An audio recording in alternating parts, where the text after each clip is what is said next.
I just found the best Samsung phone to buy in 2024. It has flagship features and is $300 less than the S24 Ultra. Even though in many respects it's very similar, or some people may even say it's better. This is the Galaxy S24 Plus, and in this video we'll dive into a quick review and comparison to other phones in the S24 lineup to see if this is just my favorite S24 or the best S24. Now, once it's in the hand and you compare it to the S23 Plus, you can see the changes that Samsung made. First of all, the screen is bigger, but the device in the hand is the same. Samsung did this by shrinking the bezels around the phone. The phone is now 6.7 inches compared to 6.6 from last year's S23 Plus.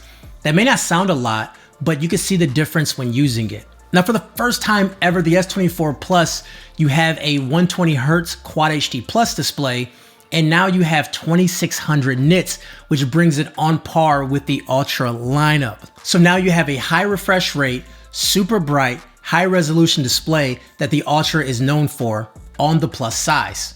Under the hood, you have the latest chip from Snapdragon with 12 gigabytes of RAM and internal storage options of 256 and 512. Now, something that needs to be mentioned is that on the S23 Plus, it came with 8 gigabytes of RAM when you went with 256 gigabytes of storage. The S24 Plus comes with 12 gigabytes of RAM no matter what size you go with. We also have the new AI features on this device, and there's a lot of it sprinkled into this phone. One of my favorite features is when I do the voice memo, and then it takes my rambling thoughts and transcribes it.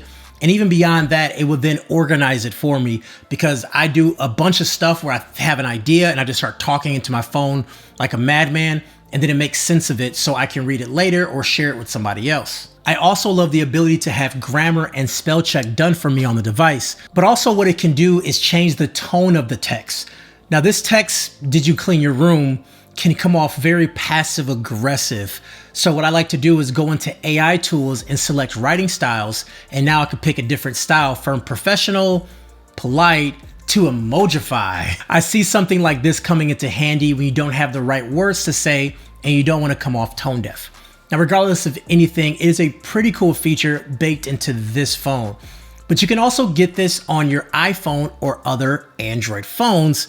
And that leads us to today's sponsor, Type AI, which is powered by ChatGPT. Type AI is a keyboard extension that works with any app on your phone. So in this situation, I want to be sure I'm using the right words.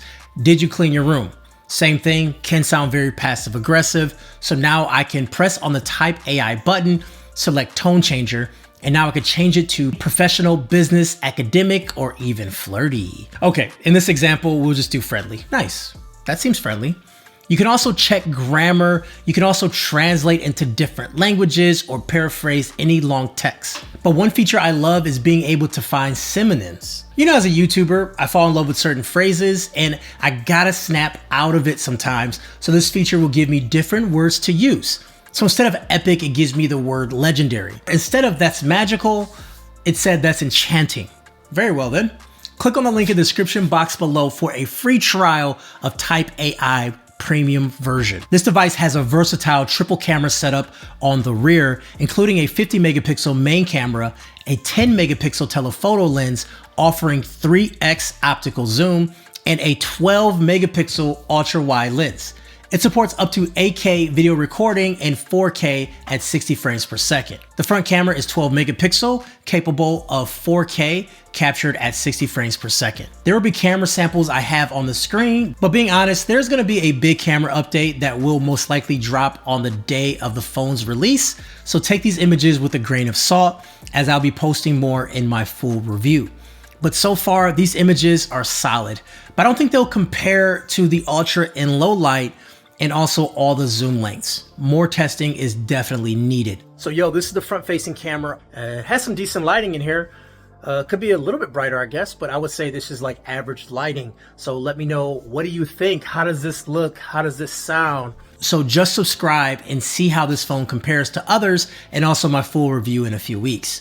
Samsung was able to put a bigger battery in this phone from 4700 milliamp to 4900 milliamp. The S23 Plus, I felt, had solid battery life and that could last all day without an issue for me. Now we can assume a bigger battery means more of the same. You can also charge up to 45 watt wired and 15 wireless, which is the same as last year. This phone gives you the best features of the S24 Ultra without the Ultra price tag. Sure, there are some differences in the cameras, but for most people, this camera will outperform what they have in their pocket. The extra battery life, the bigger display, the better display, it will surely be a great trade-off for those people. The upgraded processor and the screen size makes gaming rock solid on this device. I'm addicted to Battle Prime, and this device is primed for battle. See what I did there? No? Yes? Also, the speakers are very good too, as a person who likes to watch YouTube without earbuds. I know, it's pretty annoying, but having a solid speaker makes it less annoying?